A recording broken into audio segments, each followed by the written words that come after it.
बिस्मिल्लाहिर्रहमानिर्रहीम। अस्सलाम वालेकुम व्यूवर्स, दी सेहत चैनल में आप सबको वेलकम। मैं हूं अदील मंसूर। आज आपसे बात करेंगे कोलाइटिस और इसका होम्योपैथिक इलाज। तो चलते हैं अपनी वीडियो की जाने। अगर आपने हमारे चैनल को सब्सक्राइब नहीं किया तो अभी सब्सक्राइब कर लीजिए और बेल आइकन को प्रेस कर दीजिए। व्यूवर्स, कोलाइटिस आंतों की एक बीमारी है जिसकी वजह से बड़ी आंत की अंदरूनी परत में सोजिश हो जाती है। किसी किस्म के इन्फेक्शन, वायरस या बैक्टीरिया की वजह से बड़ी आंत में खून की सप्लाई में कमी, आंतों की सोजिश, कोलाजिनस कोलाइटिस, लिम्फोसाइटिक कोलाइटिस, जिसमें सफ़ेद खून के खलियात बड़ी आंत की दीवार पर हमला करते हैं। ये आंत में सोजिश की वजह बन सकता है। जहाँ से छोटी आंत ख़त्म होती है वहीं से बड़ी आंत शुरू होती है। इसका काम खाने को जज़्ब करना, पानी को जज़्ब करना और वेस्ट को जिस्म से निकालना होता है। व्यूअर्स, अल्सरेटिव कोलाइटिस में आम तौर पे सोजिश रेक्टम के करीब से होती है जो रफ्ता रफ्ता फैलना शुरू हो जाती है, जिसकी वजह से बड़ी आंत का कुछ हिस्सा या पूरी बड़ी आंत मुतासिर हो सकती है। जब बड़ी आंत या रेक्टम के निचले हिस्से में सोजिश हो तो इसे अल्सरेटिव प्रोक्टाइटिस कहते हैं। अगर पूरी आंत मुतासिर हो तो इसे पेंकुलाइटिस कहते हैं।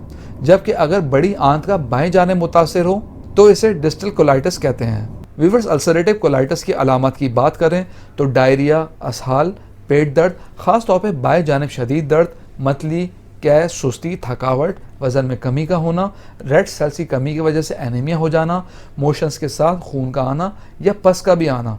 इसके अलावा मरीज़ में बुखार का होना, स्किन पर रैशेस होना, मुंह में सूजन, आंखों में सुर्खी और दबाव, लीवर की बीमारी, जॉइंट्स पेन, भूख में कमी और डिहाइड्रेशन वगैरह जो इसकी एसोसिएट सिम्टम्स हैं।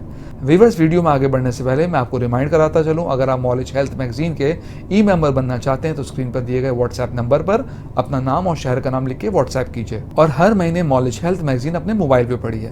तो चलते हैं अपनी वीडियो की जानिब। व्यूअर्स, अब हम कोलाइटिस की होम्योपैथिक ट्रीटमेंट की बात करते हैं। सबसे पहली इंपॉर्टेंट मेडिसिन है सल्फर 200 का 8 डोज।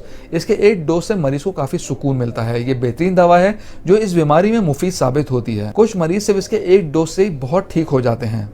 अब हम आगे अगली मेडिसिन की बात करते हैं तो है अर्जेंटम नाइट्रिकम 30। इसे आप मरीज को सुबह शाम 10-10 कतरे थोड़े से पानी में डालकर दे सकते हैं। सेकंड मेडिसिन है एलोसोक्रुटिना 200 में।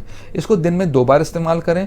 कोई भी दवा डॉक्टर की हिदायत के मुताबिक इस्तेमाल कीजिए। व्यूअर्स, कोलाइटिस के मर्ज में जूसेस और फाइबर वाले ग़िज़ाओं से गुरेज करें। दही और इससे बनी अशिया ना लीजिए और प्रोसेस फूड और फास्ट फूड से भी दूर रहिए। हम उम्मीद करते हैं आज की वीडियो आपको पसंद आई होगी। कमेंट बॉक्स में अपनी राय से ज़रूर आगाह कीजिएगा। अगली वीडियो तक के लिए अल्लाह हाफ़िज़।